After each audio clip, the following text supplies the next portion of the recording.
তোমরা লাগি এখানে যে কিতা ভাঙ্গা দিতেছি দেখছো নি রাস্তা ব্রিজ নাই রাস্তা ভাঙ্গা এরপরে মাঠটা করে দিতাম মাঠটার একটা সুন্দর যদি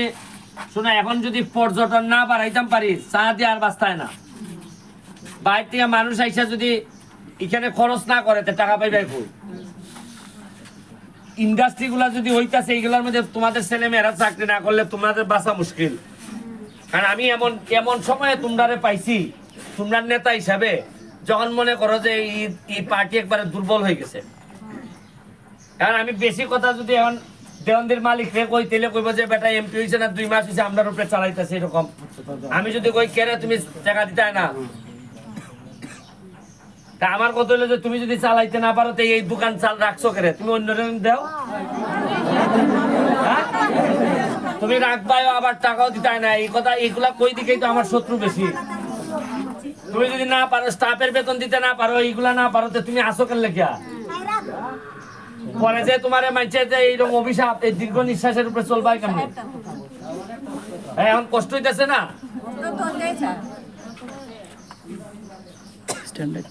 আমি ভাবছিলাম যে তোমরা আমারে খাওয়াই ভাই এমপি হইলে পরে এখন তো দেখতেছি তোমরাই খাওয়াই আমার জান বাঁচত না হ্যাঁ আমার মানছে কইছে কয় এমপি হইলে পরে ভাই আর কোনো চিন্তা নাই খালি খাওয়াই ভাই আর খাইবাই কচি মুরগি খাইবাই আর আমি কচি মুরগি তো খাইতাম তোদের কথা বুড়া মুরগি পাইতাম না আসল কথা হলো আমরা তো খুব দুর্দশায় অবস্থায় আছি স্যার বিগত 2018 সাল থেকে 22 সাল থেকে এই অবস্থা চলেছে আপনি যে একটা করোনার সময় আমাদেরকে দান অনুদান দিয়ে গেছিলেন চাল টাল অনেক কিছু সাহায্য করলেন সবার এটাই একটা অনুতপ্ত সবাই খুশি আছেন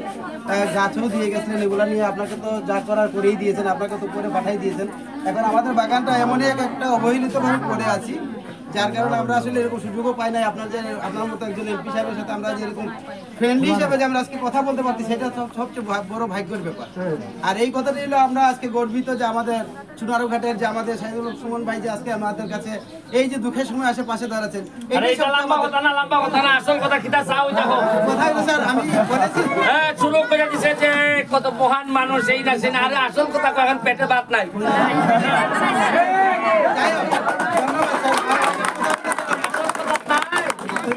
চাইতে মারে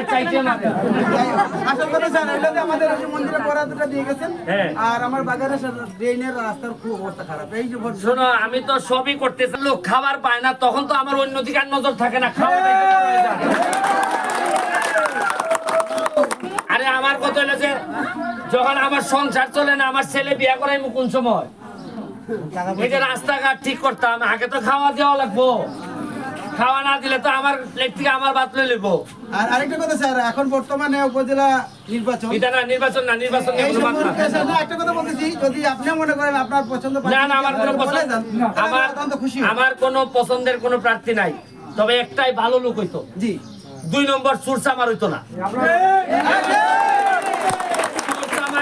সুরসামারে টাকা খাইতে খাইতে আমাদের এই জায়গা পর্যন্ত আনছে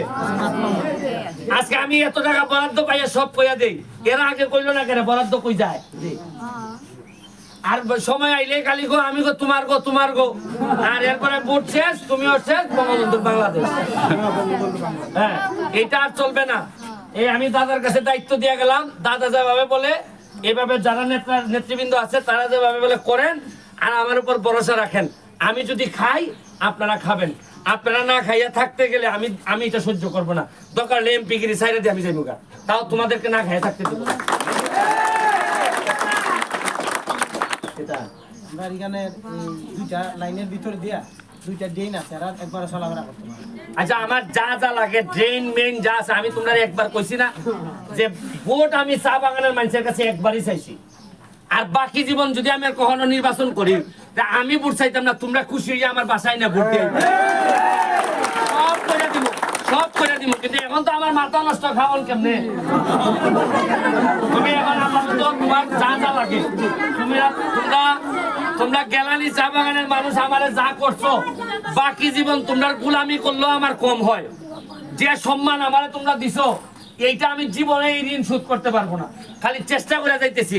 ড্রেন রাস্তা ঘাট যা লাগে টাকা পয়সা বরাদ্দ যা আছে সব তোমাদের জন্য নিয়ে আইতেছি কিন্তু খাবারের জন্য যা লাগে এটা আমার ব্যক্তিগত টাকা থেকে দিতে হইব আমি যা ইনকাম করছি তাও আপাতত চাউল কেনার জন্য এরা যা যা লাগে দিয়া যাও, দিয়া বাকিটা লম্বা লম্বা বক্তব্য দিয়ে পড়ে।